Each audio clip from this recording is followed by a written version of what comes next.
Hello and welcome to All for Women's Football. We're back again with another lower league lingo.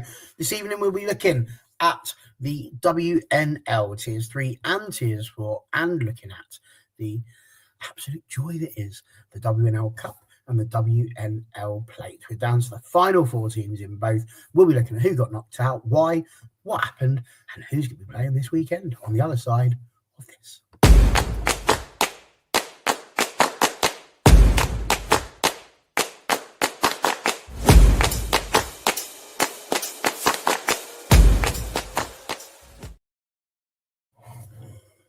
Yes, hello everyone. Hope you are well and everything is going good. Good evening to you, sir. Lovely to see you here. And there's only one place to start today because, believe it or not, it's a birthday. There's a birthday boy in the room today, and I feel a little bit honoured that he's chosen to spend the evening of his actual birthday here chatting all about women's football, which is absolutely amazing. So exactly correct, Kieran. Happy birthday, John. How are you doing, mate? And happy birthday to you. Thank you very much, Barry. Nice, relaxing day. Went out a little early. I've got a few plans for the rest of the week. Missing a football game today, but as you quite rightly pointed out, Gareth, it's very rare that I talk about Aston Villa Academy and Lightown, so I was not going to miss this for that. But more importantly, I've actually got a bit of time off work, so thank you very much. So yeah, absolutely, a nice chilled out evening with you guys. Absolutely that. We're very much looking forward to it. And of course, looking forward to our little game of bingo that we usually take part in this evening. So it should be great fun. Well, speaking of bingo, it's Legs 11 himself, Mr. Gareth. How are you doing, sir? I'm good, thank you. Yeah, I'm looking forward to John's 25-minute rundown of Kidderminster versus Stourbridge. So, yeah, when we get to that, I'll go and put the kettle on or something. But no, good to be here. It's been a while since I think it's been the three of us. So, yeah, John's been released from his festive retail prison and is allowed to come and play again. Has felt a bit like that, hasn't it? Definitely felt a bit like that. Well, I was actually getting shouted at today by students for telling me that it's too early to eat mini eggs. So, you know, I guess I'm part of the problem. Too early to eat mini eggs. Yeah, I suppose I see the point. I see what they're saying. I see why they're saying it, but by the same token, they are tasty. You can't just have them all year round? I think they're fantastic. Well, I think the world would be a happier place. A year-round treat. I don't see any reason why not. Crunchy shell, chocolate's interior. What more could you ask for in a sweet? Unbelievable. But there we go. That's what a wonderful start that's been. So there we are. We are going to kick off as ever with tier 3. We're going to start off right up at the very top of the country with the Northern Premier, as we do so often. So let's get that onto your screen so you can see what's going on. There you go. The Northern Premier Division. Ooh, exciting. Well, let's take a little look at that. We have got Burnley. Right, Wolverhampton. What a great team they are. Didn't see that one when I was editing, did I? Wolverhampton Wanderers. Good job, Nick's not here this evening. He'd be gutted. But yes, Wolverhampton Wanderers have just been taken over by Burnley, which is no surprise, seeing as how Wolves were in the WNL Cup and didn't play this weekend. But aside from that, it's, as we've said before, really looking like it's between the top two there for the title. Meanwhile, down the bottom, it's looking quite exciting too, Gareth. Still a possibility for Loughborough Lightning with Halifax playing as they are. And again, they were involved in WNL Cup / Plate action as well. So take us through what's been happening in the Northern Premier. Yeah, I think in terms of the league, not huge amounts, I think is fair to say. Kind of cast our mind back sort of 10 days now. There's only been 5 fixtures take place over the course of 2 match weeks. So not an awful lot really has gone on because of county cups, weather, WNL Cup, all sorts of madness. Actually only 5 fixtures, I think, since the turn of the calendar year. So really not an awful lot of movement. On the 18th, which was County Cup weekend, we saw Stoke City ran out convincing 4-0 winners against Halifax, with goals from Lucia Molinari, Evie Presley, Shannon Stamps, and Millie Round. Took the lead sort of in the first 15 minutes of the game, added 2 goals sort of quickly around the hour mark, and then added the 4th in stoppage time. Relatively comfortable win in the end for Stoke. Loughborough Lightning narrowly lost out to Derby. 1 goal sort of early on in the second half for Derby from Olivia Edwards meant that they kind of secured all the points on the 18th. Which, looking at how that league is, that was a big 6 points down the bottom.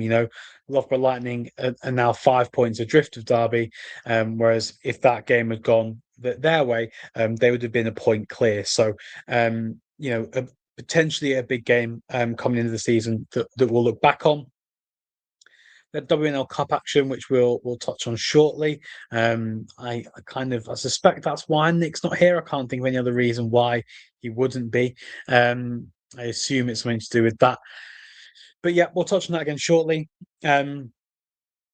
Just kind of looking at that, Liverpool Feds, a big result with running out 4-1 winners against Hull, in kind of that best of the rest sort of mini league we've got going on, sort of from third downwards. 3 goals for Chloe Fisher in the space of about 15 minutes, and Henna Butcher opening scoring before that hat trick. But 3 goals from Chloe Fisher meant that they took away all 3 points, which, like I say, I've said before on this show, I've been complimentary about Feds and the way that they do things. I think they are a side that teams in the league below with similar kind of standing can look at and say they are an independent club that have made themselves an established tier 3 side, competing against sides with much bigger budgets, with kind of bigger names and badges. And so, I'm always happy to see them picking up 3 points. It is super congested though in that mid-table. You've got from Feds down to Halifax, separated by only 5 points. So, and only 12 between Stoke and Loughborough. So it is close. Speaking of Loughborough, the only side to be in action twice, they fell to 2-0 defeat to Rugby Borough, who did go down to 10 for most of the second half, but Loughborough unable to deal with that because 2 first half goals from Sophia Mallon and Yasmin Mosby were enough for them to come away with all 3 points. And then finally, Burnley. This is the game that saw them go back to the top. I think that's the kind of, them and Feds are the big kind of movers and shakers. Burnley back to the top of the table. Obviously, Wolves were there last time we played. They won 3-0 against Sporting Calcer. Claudia Mummery Walker opening and scoring just before the half-time whistle. And then Millie Ravening and Danielle Maxwell in the second half, adding to that to run out 3-0 winners. So not a huge amount has gone on. Most of the attention here has been FA Cup, WNL Cup, County Cup. Some movement, particularly regarding Burnley towards the top. Just ever so quickly to kind of touch on County Cup. It is, that time of year where the WNL clubs are coming in. Some of them entered beforehand, but the agreement at the start of the season was after Christmas. We are seeing some big results. We've seen Feds beat Ashton Town 11-0. Wolves beat Birmingham City under 21s 8-0. Rugby Borough beating fellow WNL side Stourbridge 10-1. So we are starting to see some big scorelines. Hopefully, the further on we get in the competition, we'll see some more competitive scorelines. A bit like West Brom beating Leafield by 1-0. That to me looks like it would have been a good game. I'm sure John kind of knows more about that, but they're the kind of fixtures we want to be seeing. I don't really want to see teams winning 10, 11 goals to the good in county cups, but I guess this is some way, I guess, to having it seeded. If you enter the stronger teams later on in the competition, then they're going to still be playing some of those, not necessarily weaker sides, but sides further down the pyramid that have had a good run, but are still kind of out battled in terms of the quality, I guess. But yeah, not an awful lot in this division, but we do have new leaders at the top. We do indeed. And John, as ever, there's often a few bits and pieces to talk about. Obviously, we'll talk about Wolves and West Brom in the WNL Cup at the end of our roundup. But aside from that, anything that you would add with regards to how these teams have been getting on? I think Gareth's covered everything for the last couple of weeks, which is great. All the scores and all the scorers as well.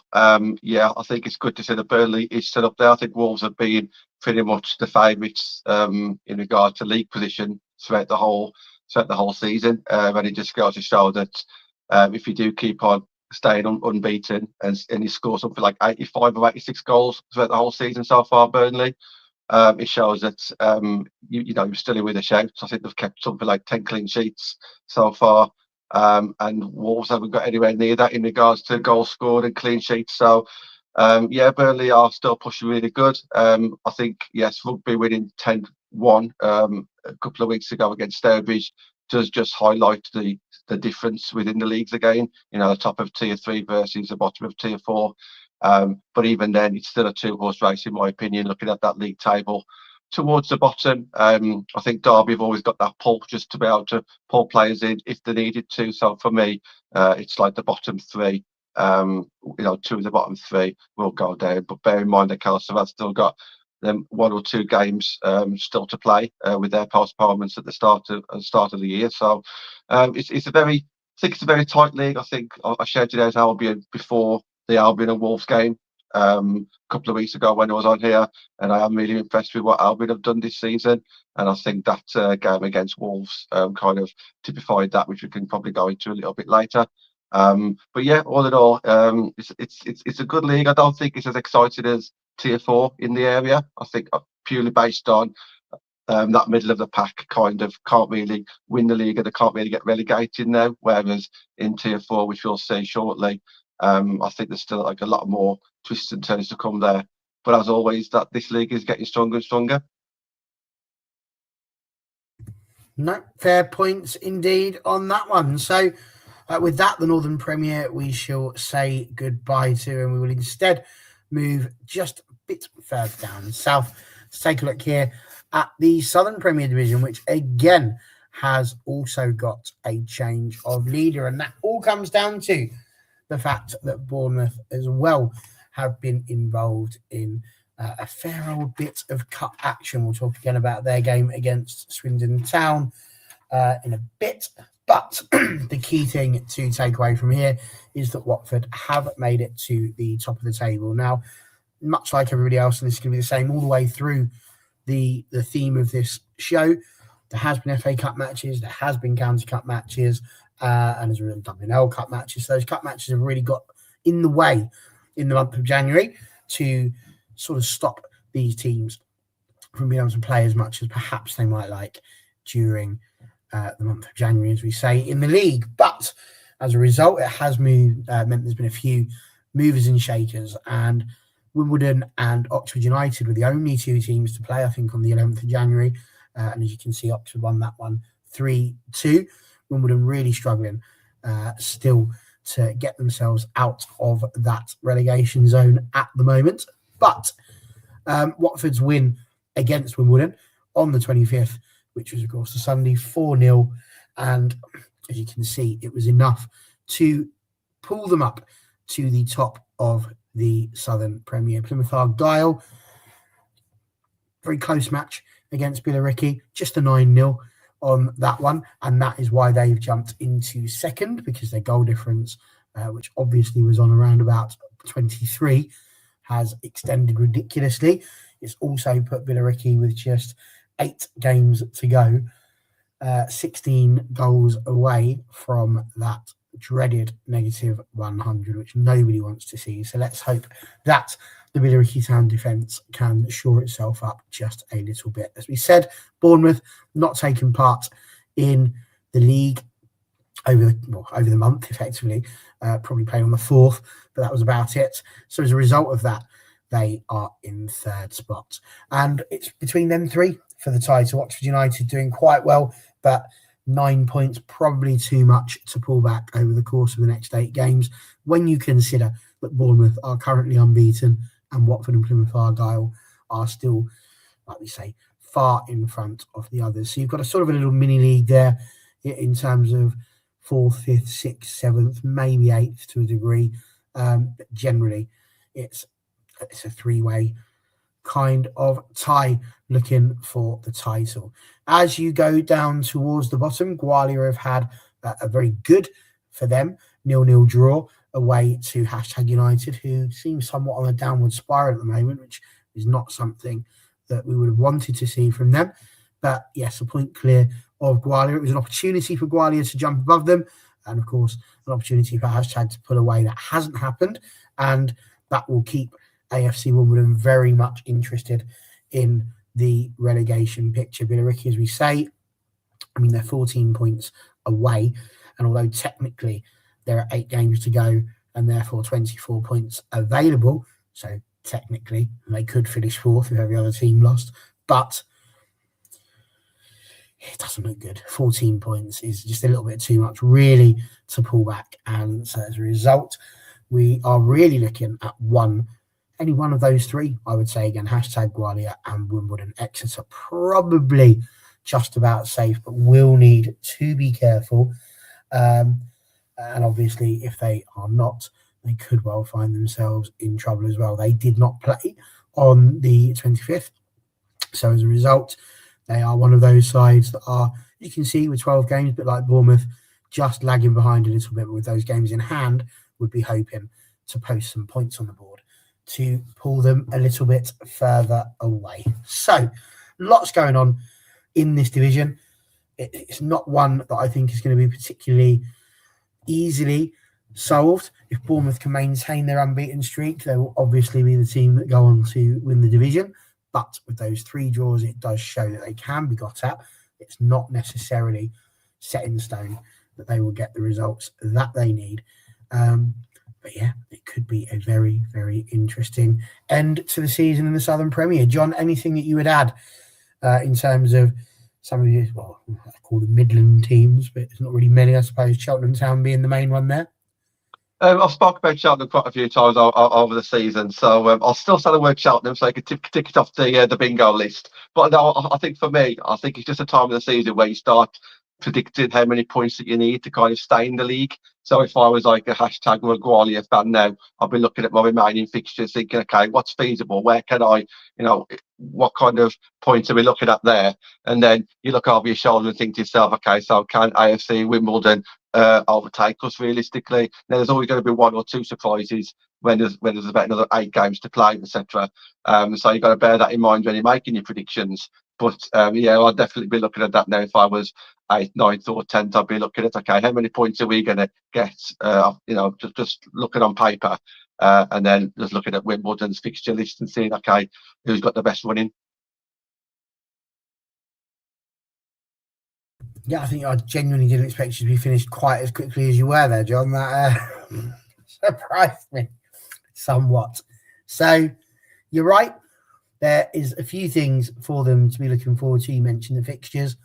Of course, there will be some games, coming up this weekend, although there will be at least 3 teams taking part in cup action. So Exeter are one of those teams that will be playing at the weekend. They will be away to Lewis.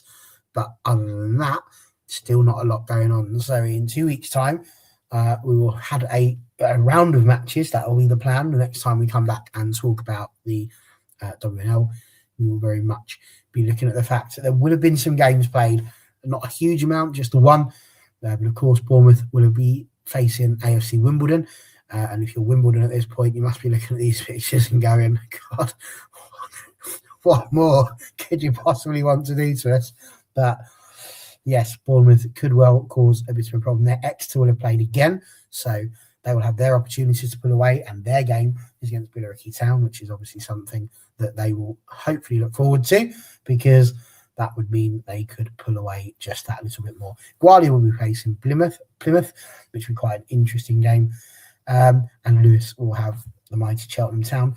But Watford against Oxford United could well be the one to keep your eye on in terms of that top four. Oxford could just cause a little bit of a problem and may well have a say in everything that happens from here on out. Right, let's move on back to the north, and it's into tier 4 now. And crikey, I mean, this has all changed. The last time we did this, I was sat here with my mate Gareth, and he was getting all upset because Huddersfield was still on the thumbnail, and obviously they weren't top at the time. But miracles do occur, because some might say, is it the cream rising to the top? I don't know, but there they are again, even with that start. I've built it up now, Gaz. I can't help it. But it's so tight. I mean, we talk about this division time and time and time again. I mean, there is 1 point separating 4 teams, which is just mad. And if you're Leeds and you're sitting there going, well, we've got that game in hand as well, they must be delighted. But Wythenshawe and Huddersfield, knowing they're only on 12 games as well, really, Stockport, kind of like the pretenders to the throne, really, just hoping that all the teams around them have a massive meltdown, because it seems like the only way that they're going to remain in contention. It's crazy. So, yeah, tell us a little bit more about this division, because there's so much happening in it. Yeah, well, there's not a lot has happened in terms of actual games played, but lots of movements happened. So, since Wythenshawe have last played the game, we've gone from being second to then being top, then back down to second, then down to third, now down to fourth, all without a single game being played. So, yeah, lots going on, lots of postponements again. Obviously, Wythenshawe were meant to be playing Leeds on Sunday. Huge game, potentially. Waterlogged pitch, which was a shame. But having seen the videos, I'm not sure the players would have been too appreciative of being asked to play on that. In terms of what has happened, again, not huge amounts since the 18th. I can't remember if we touched on, I think we were on air when Chorley were playing Leeds, but that ended up 4-0 to Leeds, relatively comfortable in the end. You know, I wasn't sure if Chorley would be able to kind of pull something out of the bag. No, they went 1-0 down through Ellie White after 10 minutes. Chloe Dixon just before half time. And then 2 latest goals in the 81st minute from Brittany Sanderson, and then from Sian Gibril Keating in the 95th minute. Pretty much wrapped everything up for Leeds, and all 3 points in that game. Lots of County Cup action. Just kind of to touch on the scores. Cheadle 8-0 winners against Laces. Wythenshawe 6-1 winners against West Didsbury. Chorley got a home walkover against Fleetwood. Leeds United 17-0 winners against Golkar United. Which, yeah, again, you know, you can only play what's in front of you. But yeah, scores like that are tricky. On the 18th, Durham played Stockport County at home and won the game 2-1. Goals in the 66th and the 68th minute was enough for them to win. Faye Dale and Emily Hutchinson getting the goals. Jess Battle got one back in the 95th minute for County, but they had that long drive back from Durham, a goal down. Doncaster played Huddersfield. Huddersfield took the lead after 13 minutes, went down to 10 in the second half, but were able to hold on for the 1-0 win, which saw them go back to the top of the table. This weekend just gone, not a huge amount. Stockport played Blackburn, won 4-0. 2 from Emily Bradshaw, 1 from Olivia Wilson, and then an own goal from Blackburn, I believe. But I think the biggest game from last weekend was York playing Chester the Street. An opportunity for both of those sides to kind of pull some daylight away. York bouncing back after their disappointing FA Cup exit. Fantastic run in the FA Cup, like we mentioned. But they may have been disappointed to go out. They came out 1-0 winners with a Katie Astle second half goal, which saw them take all 3 points back to Yorkshire. Not a huge amount, like we say, has happened other than that. In terms of looking ahead, there are fixtures this weekend. Blackburn playing Durham will be a pretty big game. Leeds playing Chester Street, Norton Stockton playing Wythenshawe, York playing Doncaster. One big game, Huddersfield against Cheadle, that has been postponed this coming weekend. Reason for that is Cheadle are playing in the WNL Cup Plate, WNL Plate semi-final. So those two sides are without a game for this coming weekend. So as the WNL social media put it, Leeds and Wythenshawe continue their title charge this weekend. Not my words. But yeah, this is our third attempt to trying to get that game played. So hopefully the weather can be a bit nicer. We can get up to Stockton on Tees and return to league action, because it's been, or will have been, I think 45 days since our last league game, which is a bit mad. We will have not have played a single league game in January, the last one being 14th of December. So look forward to getting back to it. Some from a personal perspective, some new players in the squad that I'm excited to see how they get on, and excited to kind of push on for the second half of the season. We are just over halfway through, and it's super close. You've got 5 sides separated by 2 points, and like you say, 4 sides separated by just 1. And Wythenshawe still have to play Leeds and Huddersfield. Leeds still have to play Huddersfield. Obviously, Wythenshawe, Cheadle, they will still have to play Stockport as well. So there's still all to play for. Doncaster this weekend playing York. That's a huge game down the bottom. That is a proper classic relegation 6-pointer. If Doncaster win that game, they close that gap to safety by a single point. That would also put them on better goal difference than York. So yeah, all to play for there. Have been a couple of disciplinary decisions, which I'm not going to say too much on, but Cheadle and York, I believe that game is going to be replayed in full. Doncaster playing against Norton Stockton. That game was abandoned due to an injury that required an ambulance to come out. That was abandoned, I think, after 64 minutes, 60-something minutes. That game was abandoned. Doncaster were found to be at fault for that, and so the result stands at Norton and Stockton 2, Doncaster Rovers 1. So Norton and Stockton been awarded the points. I think, like I say, I don't want to say too much on this. It seems to me harsh. It seems as though there could potentially have been more happen there. I've been involved in games before where there has been an injury. We've waited for an ambulance to come out. So a few seasons ago, last season I think it was, Wythenshawe were playing Salford City in an FA Cup game. That game was abandoned with Wythenshawe leading. Can't remember the exact score, 2 or 3-0, 2 or 3-1, something like that. But leading. Injury happens.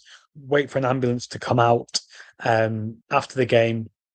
Match is abandoned, and then was asked by the FA to be played in full the following weekend. So I'm surprised that isn't what's happened, which does lead me to believe that there is more to this. And so I think it's tricky for me to kind of say too much on it, but I know others will want to until we know what has gone on. I guess not knowing is what's kind of causing a lot of this discussion, but at face value it seems pretty harsh, which does lead me to think that there is more that has happened that we're not aware of. Exactly what that is, I don't know. And so it's kind of tricky really to say anything of substance, which I'm aware is tricky in a show that relies on us having substance. But I know John, I think, wanted to touch on it as well, so thought I'd bring it up. And exactly that. And I am going to ask John about it, because obviously we know you've got a stake within the league, but we do not. So therefore, I'm going to turn around to Jonathan and go, what's this all about? I mean, Gareth's got to be right insofar as there does have to be more to this. It can't just be a case, because if even you'd have to be a really hard person to be in a position where one side doesn't want to continue after an ambulance has come out. And we're, again, assuming this is all very much pie in the sky. I've got no affiliation to any of these sides, so I've got no idea what actually happened, other than a 16-year-old girl, I think, who was in goal, ends up getting injured, is taken away by an ambulance, and the game is abandoned, as said, after 64 minutes. And to me, yes, one side is winning 2-1, but you only continue that game if both sides want to continue it. Now, I've worked, as I say, within football for a while, and Stevenage are the team that I work within. And I can very much recall one of our right backs dislocating her knee. We needed to get an ambulance out. And so there we were in the middle of Essex, waiting for ages. The ambulance must have taken 20, 30 minutes to turn up. Plus there was the time that had to be spent treating her. She wasn't off that pitch till, I would say, probably an hour at least before she was dealt with. But both sides were happy to continue. And so because both sides were happy to continue, and the ref was happy to continue, even though it was obviously going to be a bit darker and we were going to get home later, we all agreed that was something that we wanted to do. And we knew that the girl was going to be okay, because it was a dislocated knee. It happened to her before. It wasn't anything nefarious. It had just happened, and her parents were with her, so she had the people around her that she needed. And I promise you, after some gas and air, she was absolutely delighted, and everything was fine. And all of a sudden, the world was all right again for her. But there's been other fixtures that you've been in where you see somebody collapse, for example, the ambulance needs to come out, and the game is discontinued. It's like, we'll play it again on another day. You know, people aren't mentally in the position to do that. What possibly could have happened, John, do you think? Because not that we need to speculate on it in that respect, but I mean, to what level can this be fair that you get a game called off and then the points are just given away, when regularly these games carry on or are rescheduled, just like York and Cheadle, I think it was? Yeah, I think we've all probably experienced games where it's been abandoned, and I think Gareth's right. If something out the ordinary happens, then you see that there is some sort of something happening behind the scenes. I know Andrew Wall's been in the comments, and I've been with a game with him this season where I think it was about 40 minutes in, a game got abandoned. I think it was purely because on that occasion, I think it was because the injury was so bad that the players probably didn't mentally feel like they wanted to carry on, because they didn't know what the results were going to be with the player, or how serious it was. I've experienced it at Stourbridge. Zoe Clark had a real bad neck or top of the shoulder kind of injury. An ambulance came in. That got abandoned. So all these games do get abandoned. I would like to think that there will be something in the rule book where, if this was to happen, there's something already like not premeditated, but like a decision's already made. So if a certain thing happens where one team isn't happy to continue, then the other team just has to kind of put their hands up and say, yeah, that's fair enough, it's your teammate. If you don't want to play, then so be it. But for the result or the outcome to be different from game to game, that obviously isn't right, is it? Or unless if there are different examples in this rule book that would say, well, this if two teams don't agree with it, then obviously you're giving away the points or something. I generally don't know without obviously going into it. I'm sure Gareth will know more about this subject than me, because he's obviously a part of it up there, up in the north. But yeah, it is a little bit out of the ordinary, and it's not right. I think if you speak to both managers before the decision was made to abandon the game, or not to abandon the game, and to say, look, just to let you know, this is what would happen, and then maybe it would have been different. However, if it's come as a shock to some of the teams, then something's not right, is it? Doesn't feel it. It really doesn't. So, and again, it then comes down to, will they actually release what's happened and the reason why they've made the decision they've made? And of course, if they don't, then that becomes a bit tricky because it leads to speculation, because what else are you left to do? But equally, is it something that really isn't in the public's interest and people shouldn't know about? It becomes a very tricky one. So I think the sort of level of response that we've been given is an incredibly vague sort of tweet that was put out, but I will, for purposes of integrity, just read out what they did say, because there is another team involved in the tweet as well. But it says the FA WNL board can now confirm 3 disciplinary outcomes. AFC Sudbury, who we'll get to in a bit, have had a charge proven against them for an unfulfilled fixture. The fixture between Doncaster Rover Bells and Norton and Stockton Ancients in the FA WNL Division 1 North on Sunday the 30th of November was abandoned, with the home team found to be at fault for the abandonment, and the fixture between York City and Cheadle Town Stingers has been ordered to be replayed in full. And that's it. And again, the context and, of course, the substance isn't really there. And so as a result, it's incredibly difficult to know the reasons why and what they're choosing to do. So it is a bit of a shame. But, of course, if Norton have been given the points, you can see that pulls them away from Doncaster Rover Bells. You can understand the annoyance, I suppose, from Donny, because they were 3 points closer to them not so long ago, and now they've got further away. That's another side that's going to be harder to catch. Some people would say that's football. Some people would say not in the spirit of the game. But without knowing, how can we know which one it is? So I'm sure that more will come out about that. But for now, we will have to leave that one there. And we will pop instead to John's neck of the woods, where the Division 1 Midlands is really taking off. We've got Boldmere St Michael's flying at the top of the league, with Peterborough United still in touching distance. And of course, down the bottom, Lincoln United, I think we have all believed, will probably be out of the division by the end of the season. But there is still a very healthy relegation battle featuring 2 of the bingo card side. So, John, take it away. What is happening? And dare I say, what or who's going down in this one? I don't think anyone knows who's going down just yet, but going into this game, it was probably the tightest set of fixtures that I think I've ever seen in the league. And let me just explain why. It was 4th against 2nd, with obviously the better team being away. 5th against 3rd, so the 3rd team was obviously the 3rd place team was away. 7th versus 8th. The bottom 4 all played each other. And then the top of the table was against probably the best of the one of the best informed teams with Worcester at the moment.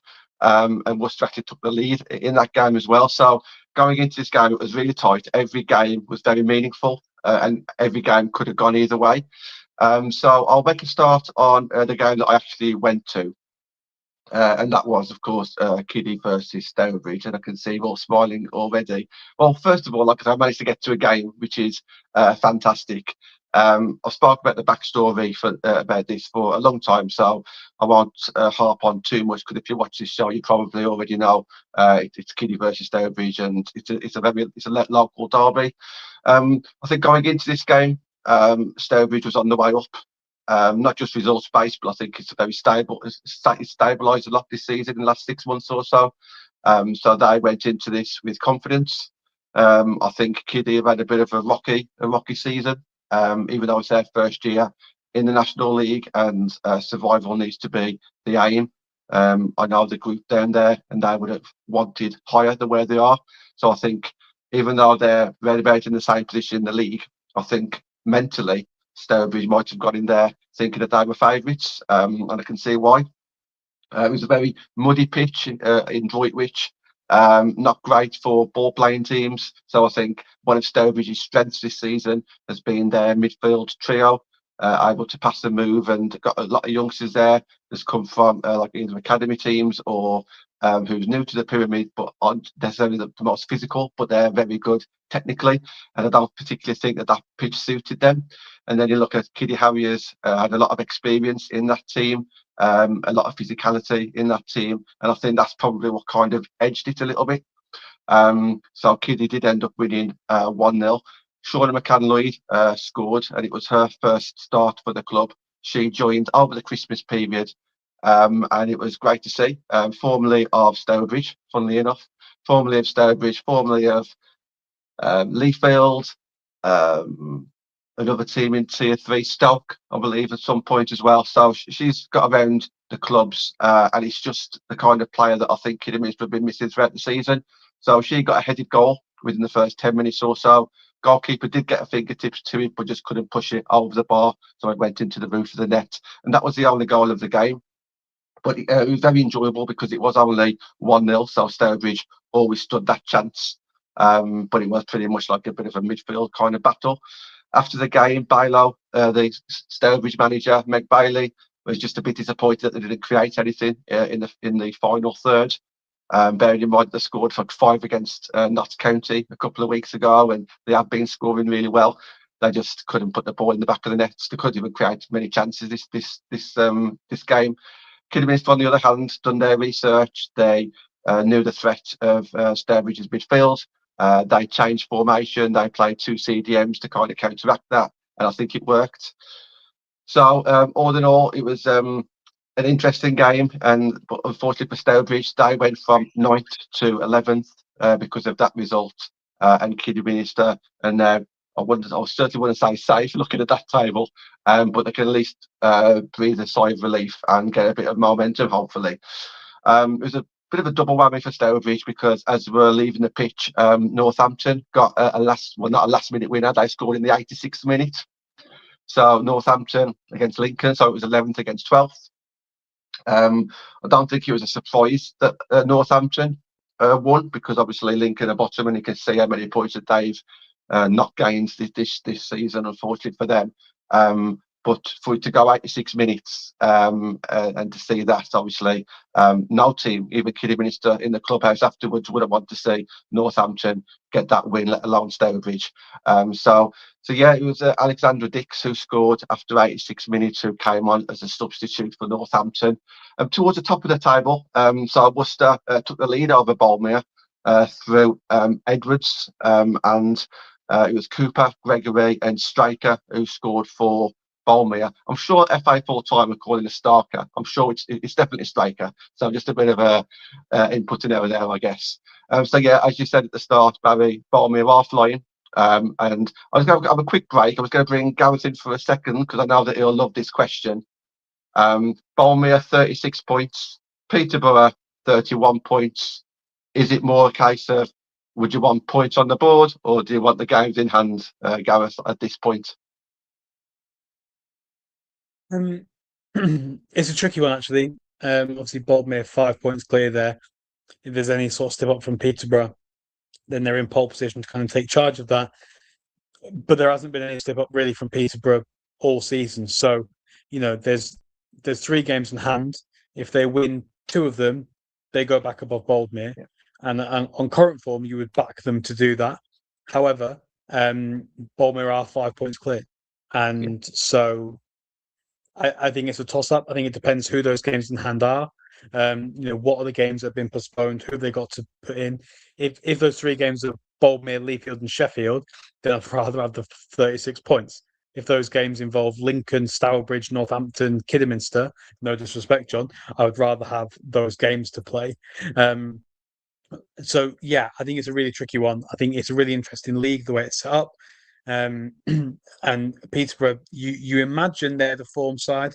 I still think they're my favourites to kind of win the division. But Boldmere, Carl Henry obviously got them playing in a good way. They are there ready to kind of take advantage of any mistakes that Peterborough make. And Leafield, they're sniffing around as well. They win them 2. That's 33. They're only 3 points back from Boldmere. That's close as well. So it is a close fight. Can't quite be as close as the North, but I don't think any league. I think you struggle to find many leagues in the world at the moment that are as close as that. That is genuinely cigarette paper stuff, which does date me a little bit because I'm not sure how many of those are getting sold nowadays. But it really is cigarette paper between the teams, kind of stuff up there. But it's close here, and that relegation scrap. You imagine Lincoln are done, but for that one remaining spot, Stourbridge in there at the moment on goal difference. One more round of fixtures and that could look completely different as well. Yeah, so thoroughly agree with that. I think Peterborough do still need to play Stourbridge twice. I think the only watch out for me for Peterborough is if they have to play a midweek game towards the end of the season where they have to kind of travel. Peterborough are at the way compared to the rest. So if they do have a bit of a congestion of games, I think that's maybe what Barnmere would kind of hope for. But apart from that, yeah, I mean, Peterborough haven't slipped up. I don't see them slipping up just yet, but it's great to see that they're not running away from it with it. And I think Barnmere are keeping the pressure on. Barnsley 3, Leafield 5. What a game that was. You could always guarantee goals with a Barnsley match. I think at the start of the season, I think they lost, even though they scored 4 goals, and that was to Barnmere. I think they lost 5-4. So you've always guaranteed goals in a Barnsley match. Leafield went 3-0 up. Then there was a red card after 59 minutes. Gallup got sent off for Leafield, and Gallup's actually the leading goal scorer in the league. And Leonie Joyce scored for Leafield just after returning. So that's, I don't know if it was a debut. I think it might have been her first game back in the league. She joined from Barnmere over Christmas time. So she is definitely getting on the score sheets. And I think just touching on Leafield, they have done fantastically well, but I think they have kind of lacked a bit of creativity and lacked a few goals in some of the games that matter. So to come back and hit the ground running, scoring 5 goals there, and only conceding 1 against West Bromwich Albion in the cup earlier in the month, I think that's a good January for Leafield.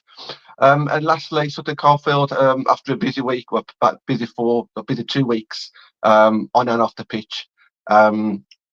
They won Kidderminster last week 3-1, but they couldn't back it up against Notts County, and Notts County were on a bit of a slippery slope. So Notts County managing to win 2-0 there against Sutton Coldfield, which has kind of stabilised the ship for Notts County now, but it's through Sutton back in the mix. Kidderminster's getting points, Northampton's getting points, and Stourbridge were getting points up until the week just gone. So I'm sure Harry Rowe, their manager's looking over their shoulder. And he said that himself. He says any of the bottom 6 could go down. He also mentioned afterwards that it was more of a reflection of his team's performance why they lost, and not a fantastic Notts County performance. Talking about tracking runners on set pieces, you can always guarantee a good interview with Harry Rowe, win, lose or draw, and it's nice to hear him speak. And then just one last thing from me, just one to watch for this week. I've got to mention it because it's 9th against 10th again. But this time it's Kiddie who are 9th, and is it Kiddie that's 9th? Yeah, Kiddie that's 9th, and Northampton that's 10th. So Kiddie go away to Northampton, and I'm sure everyone's eyes will be on that if you're in 7th or below. Absolutely that. You are, without question, John, the only person I know who could take the word win and use it both correctly and incorrectly in the same sentence, which is absolutely amazing. So well done, you. You are full of surprises, and I love it. Excellent stuff. There we go. Comprehensive. That is the Division 1 Midlands for you, leaving us with just 2 leagues to have a little squint over. And we shall do that just now. So we have got the Division 1 South East, and it's all going on there. It's really between Fulham and Norwich. They are the 2 sides that are battling it out. As you can see, Cheshire United very much in the sort of Lincoln United position there as things stand, with AFC Sudbury just sort of battling for it. So how's the last month gone? Well, on the 4th, Fulham had a beautiful day when they managed to beat Actonians 5-0, and AFC Sudbury drew 0-0 with London Bees, and MK Dons managed to beat Cheltenham 3-1. And for MK Dons, that was a massive result. Sudbury were delighted with the draw, I would imagine, because that gave them, especially against a side like London Bees, that gave them a little bit of a lifeline as well. So all of those were good points for the people in that, well, certainly for the winners, and indeed for one of the sides that drew. But a week later, only 2 matches happening. London Bees had basically taken all the goals they'd stored up from not scoring against Sudbury and put them all in against Cheshire United, winning 7-1. And Actonians were defeated again, this time by Norwich City 3-0 away from home. So that was quite interesting in itself. And I very nearly went to that game because Stevenage had a game called off, but I ended up going to Primark instead. And I don't know if that says more about me or not, but I needed shoes. So there we go. Little fun fact for you to throw into that one. But it was a good game from what I could tell. I followed it on social media and was quite disappointed that I didn't get down there. But it was a good result for Norwich because what that gave them was a little bit of a lead at the top of the table. It's all gone a little bit crazy over here because after all that, MK Dons this weekend had a defeat to Actonians, which wasn't great for them because now they're feeling a little bit more in that relegation mire. But then Luton, out of nowhere, defeat Norwich 1-1. Now, MK Dons have just had a new manager installed, Fadi Mazloum taking over there as well. So a little bit of a change there, which may or may not help the cause. But with Luton drawing with Norwich, a great opportunity for Fulham to really take advantage. But little old Dulwich Hamlet, just there below Luton and Milton Keynes Dons, drew 2-2 with Fulham. And that was their second draw of the season. So neither side really taking advantage of the other side's error, I suppose, is the best way of putting it. And so as a result, both sides losing 2 points. And it meant that the sides are still just 1 point apart from each other. So really, that 2-horse race, it really is neck and neck. Even the goal difference, 31 and 30, is just outstanding, really. And a very exciting end to the season, I'm sure. Chesham, bless them at the bottom there, losing 5-0 to QPR. Cambridge United, who have had a bit of an up and down season so far. They've had a bit of a rotation of players going on, but 3-0 was their win against AFC Sudbury, which left them not really taking advantage of MK Dons not picking up the points. And then Chatham managed to defeat London Bees, but not just a little bit, 6-1. So I really can't work out what's happening there with London Bees. They have a 7-1 win against Chesham, a 0-0 draw with Sudbury, who are just above them. And then the team that are just below them, they lose by 6-1, which is just a little bit of a mad one, really, when you consider how they have been performing over the course of the last few seasons. They had a County Cup draw as well with QPR, and they just about scraped through that one on penalties 5-4. So lots happening. They obviously had a heavy defeat against Liverpool in the FA Cup as well. So it's really been a bit of a turbulent January, I think, for London Bees. And having played one game more than the teams above them, certainly, it is keeping them out of the running. But some interesting games to come because we've got this weekend, obviously, Cambridge facing Chatham Town, which won't do too much for the title, but again, could potentially bring them a bit closer to London Bees.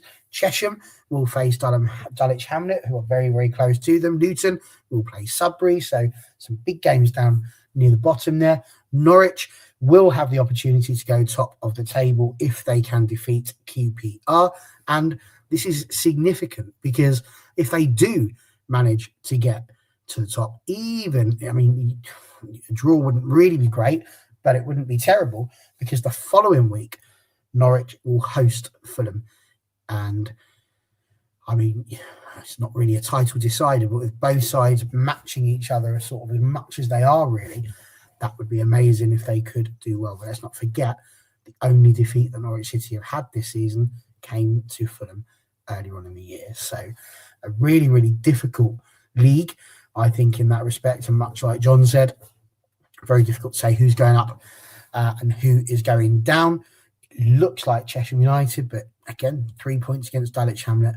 They would be 7 points behind with 8 games to play. And, stranger things have happened in that respect. So lots to look forward to in the Division 1 South East. And the Division 1 Southwest as well is looking super exciting. And I know that Stu is gutted that he didn't get the opportunity to come on this evening because it was another chance to talk about the mighty Moneyfields, who are currently top of the table. And again, it's very much the old points on the board and games in hand conversation. Precious few games being played in the southwest. It has to be said. Moneyfields, big ones for them. They beat Ascot 2-0 on the 4th of January. They've obviously been involved in a fair few cup games as well, because that has been all they did. But that particular win has been enough to extend their lead to 4 points over Swindon Town, who spent a lot of time also in the league matches. So just running through the very few matches there's been. On the 4th, Keynsham lost 3-1 to Maidenhead United, which has obviously lifted Maidenhead into the mid-table. Ports, so we're going to call them Portsmouth then, but they're not. They're Portishead Town, lost 3-2 to Marine Academy Plymouth, and Bournemouth Sports beat Worthing 2-1. Now, Worthing had a horrible January because the week later they were the only side to play. They played Bridgewater United and lost 3-0. And the week after that, they also played Bristol Rovers in third and they lost 10-0. So that wasn't ideal. Keynsham managed to beat Bournemouth Sports 4-3 in an absolutely outstanding game.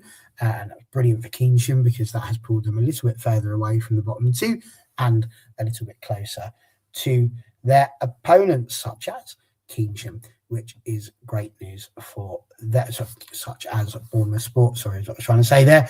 And Maidenhead losing 3-1 to Bridgewater. Portishead losing 4-1 to Ascot. And then last night, Ascot won their game 5-1. And who is it against? Worthing. So Worthing have had a horrible month, like I say. 2-1, 3-0, 10-0, 5-1. So that's 10, 15, 18, 20 goals against them and 2 goals scored, which isn't ideal, but you consider those 20 goals and look what it's done to them when it comes to goal difference. They're sitting there on 7 points along with Portishead, only 6 away from Keynsham.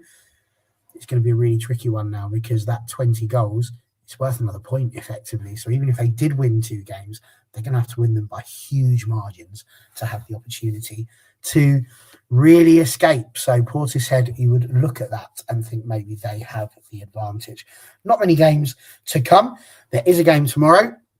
Bridgewater will be playing, and they will be playing the mighty Swindon Town in what is a huge game for them. Swindon's still unbeaten. They've got a 100% record, won 10, drawn none, lost none. And if they can get another win there, they will be just a point behind Moneyfields at the end of the month. And the beginning of the new month, February, we'll see 3 games taking place. That's Ascot against Marine Academy Plymouth, which is huge for them again. They're right next to each other. You've then got Bristol Rovers against Bridgewater United. Again, both next to each other, but with Bristol Rovers still holding on to some outside hopes for the title, while Bridgewater really just hoping to stop them, I suppose. And then you've got Maidenhead United in 6th. They will be facing Swindon Town. And that is Swindon Town's opportunity to swoop in and try and take Moneyfields off of pole position. Will they do it? Who knows? You'll have to wait and see. Right, lots going on in here. I did not see these people, but lovely. Let's just throw this in. Dulwich Hamlet, absolutely superb result. It certainly was. Up the monies being said as well. I think it might be Stu. No, I look at this, not sure. The picture looks very Stew-like. And Bridgewater United, one of very few tests left for Swindon Town. So excellent stuff to be hearing a few bits and pieces there from Stu. Lovely to see you, sir. Right, let's do the last little bit we've got to do, guys, because I need to take a sip of my drink. Let's talk about the WNL Cup and the WNL Plate. We'll start off with the secondary one and work up to the big crescendo. There were already results that had happened. The academy sides were out. Gwalia had won 2-0 against Brighton and Hove Albion. Moneyfields had battered London City Lionesses 6-1. There were 2 games remaining. We had Cheadle Stingers and Durham Sestria, and Halifax were playing Chorley. Cheadle won 2-0 against Durham. Halifax won 4-1 against Chorley. And so as a result, lads, our WNL Plate semi-finals will be Cheadle Stingers against Halifax and Moneyfields against Gwalia. Now, for me, the Moneyfields Gwalia one is the tie of the semi-finals because you've got Moneyfields on the up, top of the table, really looking good. Gwalia, and this was the question I really wanted to ask about this one. For Gwalia, is this a distraction? They're right near the bottom of the division. They're just above the relegation zone. Is this a welcome distraction, something that can be positive for them? Or does it have the potential to be a distraction in terms of an extra 90 minutes in the legs that maybe they didn't want to have? If they lose, does it put them on a little bit of a downward trajectory? Does it have the potential to do more harm than good? But on the flip side, could they beat? Sorry, Stu, cover your ears. If Guardiola get the win, get into the plate final, does that give them a little bit more of a boost and the opportunity to push up the table and away from the relegation zone? So what do you reckon? Gaz has been a bit quiet. Let's throw him in, and then John can let us know what he thinks. It depends if they win. I think if you win the game, fantastic. You can build some momentum. You've got a cup final to look forward to, or a plate final to look forward to. But there's something there to pick up on, to see some momentum and keep it going. If you lose the game, well, then that's another loss. That's another kind of difficult weekend. It can be difficult to pick your heads up from those kinds of games. And so, yeah, I think it really is depending on the result. I think you get to a semi-final and you think you've got a chance of winning the competition. I think all four sides will back themselves. I think, I know who my favourites are in each tie. And my personal opinion is that we'll have a Moneyfields Halifax final. I think for me, that's the way I think it's going to go. Apologies, Stu, if I've just jinxed that, but hopefully not. Touch wood. That I've not been a massive jinx.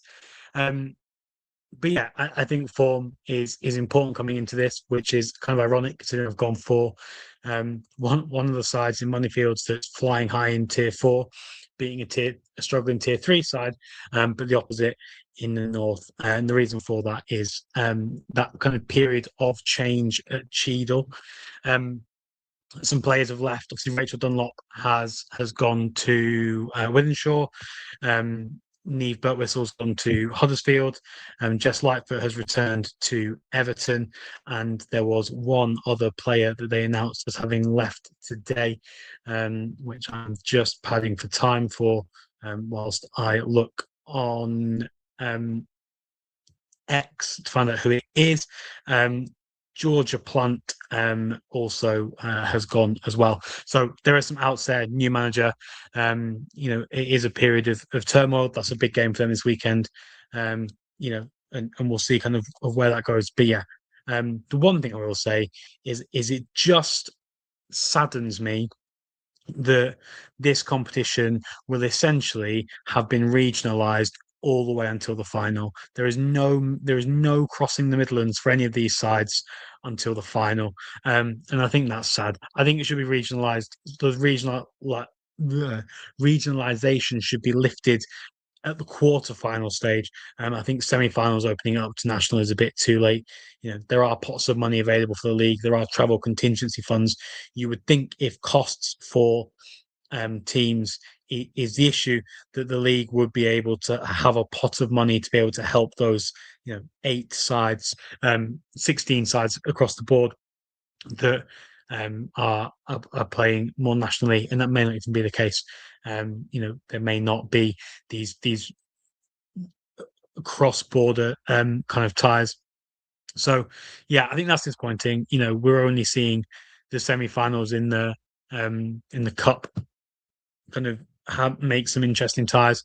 But yeah, I think that Gwalia Moneyfields tie is probably the one of all sort of 4 ties that I'm most interested in. Going, John, it's very much the case. But I mean, Halifax a similar position.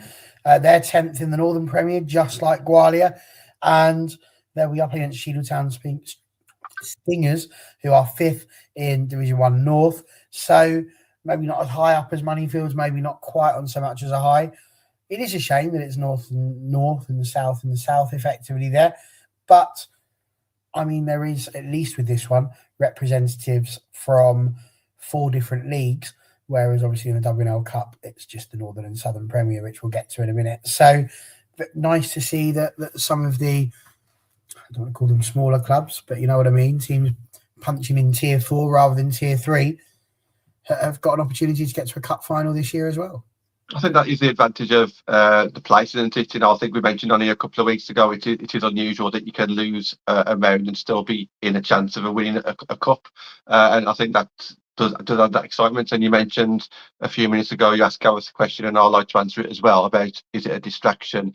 I think it's another game where you can just use it however you want to use it. If you want to go out and go and win that, then obviously go for it, But if I wouldn't see it as a distraction unless you are very short on squad numbers, or it's going to be very costly to get to a game and you're very short on funds. I wouldn't, apart from that, I can't really see it as a negative. I'd like to see it as a chance for, if they didn't have this, that I'd like to see that they'll be arranging a friendly game instead to keep minutes, to keep the fitness up, to keep minutes in the legs, and to arrange a friendly against a league below you that's top of the league.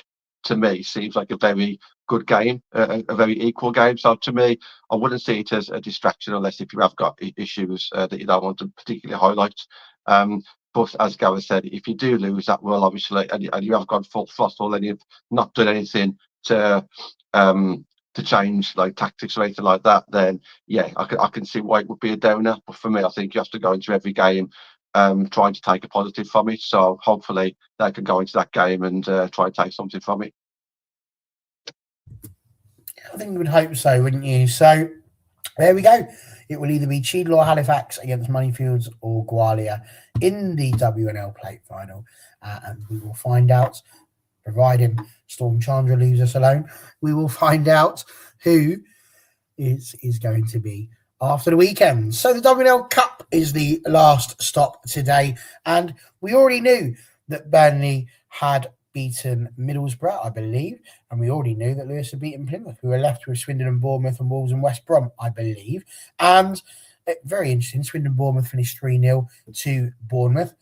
We said that would be a very interesting game, with Bournemouth being top of the Southern Premier, and Swindon being top of the Division 1 Southwest, as they were at the time. But it finished 3-0. 3 of the games in the quarterfinals all finished 3-0. Burnley 3, Middlesbrough 0, Lewis 0, Plymouth 3, Swindon 0, Bournemouth 3. So naturally, Wolves and West Brom was always due to finish 1-0. And it did not go the way of Nick, unfortunately.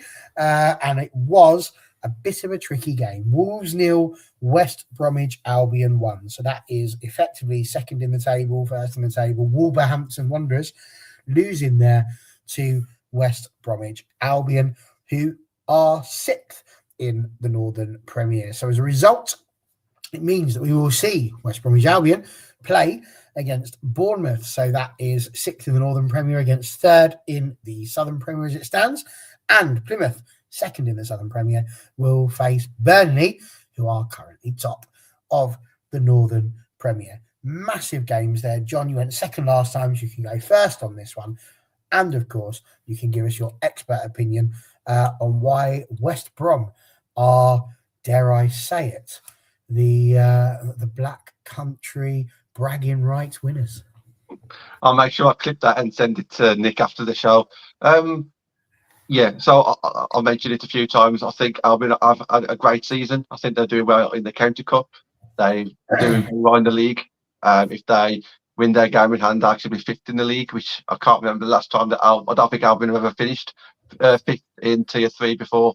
So they have had a fantastic season. I just think it's always overshadowed because how well Wolves do.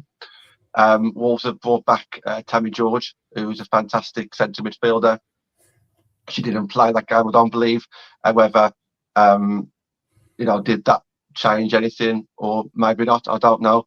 Dan McNamara, the manager of Wolves, you can see the anger in his mannerisms after the game when he done the post-match talk. He didn't really speak about the tactics or the personnel on the pitch. He spoke more about how much did Wolves want it. And he basically says that they didn't work hard enough, they didn't want it enough. And I suppose that would be right, because generally 9 times out of 10, if you're the most talented team and you give you all, then you should win, unless if you have a bit of bad luck. And it didn't come across that way. I didn't see the game, and I'm sure Nick will give his thoughts at some point. But I think this is more credit to West Bromwich Albion. I think that they've got something out of this season.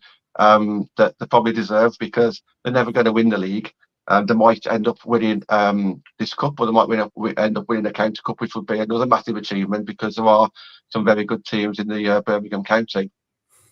But you're probably going to have to win Burnley to win this cup. But I wouldn't put it past them for at least giving it a go. I think it's nice that we can actually speak about West Brom in a positive light, because Wolves will always be the team that you talk about, and rightly so, because they are the best team. But it doesn't mean that Albion aren't doing well. Looking at where Albion's come from to where they are now, they've still probably got a way to go to get to that next level.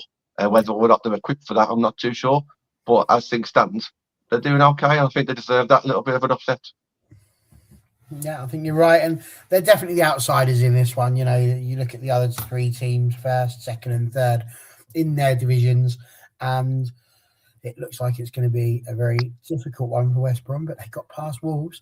There's no reason whatsoever why they couldn't cause a drama to Bournemouth. Remember how well they have been doing. Gareth, for you, to me, I'd be looking at the Burnley-Plymouth game, thinking that one is the most exciting for me. Burnley top of their table, Plymouth almost top of theirs. So it kind of gives you, for me, it's a bit like going back in time to when they had the playoffs between the Northern Premier and the Southern Premier, because you're really going to get the chance to see how the two teams at the top of both ends of the table, the top of both tables, are getting on. For me, it gives you that, again, a little bit of bragging rights as to which the strongest division might be. Yeah, I think we've got two really fantastic ties. I think this is kind of the benefit of that lack of regionalisation. Burnley Plymouth should be fantastic. I've said before that Burnley have been winning games, and they've been finding a way to win without necessarily being spectacular. And I think that's what West Brom did. They found a way to win that game. Granted, yeah, sure, maybe Wolves weren't at their best and didn't want it enough, but West Brom found a way to win that game. Burnley have been finding ways to win games all season. They've put some serious goals past people, but on the odd game, but they've also scraped some as well. I think we're set up for a really interesting set of semi-finals. Nobody is playing a team from their own league across all four games, and I think that is going to be really interesting. And yeah, I just look forward to whatever the outcome is. I think we're going to get hopefully two interesting finals. I think you are right, and hopefully it will, as you say, be two interesting finals. So I am going to ask you both your final question: who's winning the plate and who's winning the cup?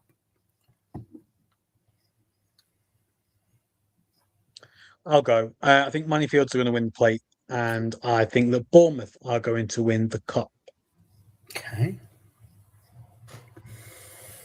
Interesting. Gaz thinks Moneyfield and Bournemouth. It's hard. It's hard to look past Burnley, in my opinion. So I agree with Moneyfields. I do actually agree with that one. So I don't know. I'll probably go for Burnley and Moneyfields. Burnley and Moneyfields for John, looking good. Jew is at home, absolutely livid that we have said that. Well, yes, he may well be thinking that you have jinxed it.